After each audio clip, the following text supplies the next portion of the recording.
Kate here with WTI, and if you want to maximize your stovetop, check out my stovetop griddle from Vayepro. I absolutely love how I don't have to take out multiple pans anymore. I can do it all on this one surface. So it fits nicely on my stovetop to cover two elements so that it has nice even heating throughout. And I can cook up my breakfast on this. That's my favorite meal to take out this griddle. So I can do bacon and eggs or pancakes. For dinner, I love to do burgers on here because it's a nice space. I don't have to take out two frying pans to do it with.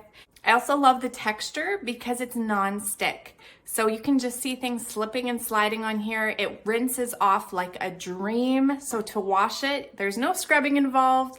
You rinse it and wash it with a sponge or a cloth and everything comes right off. You can even stick this in the dishwasher if you want.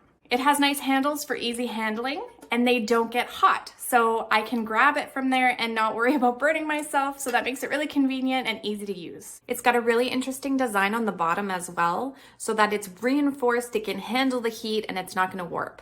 So I definitely recommend it. You can use it on your flat top stove like I have, or on a gas grill, or even on a campfire. This would be awesome to take camping. So I think it's great to add to your kitchen, and that's my point of view.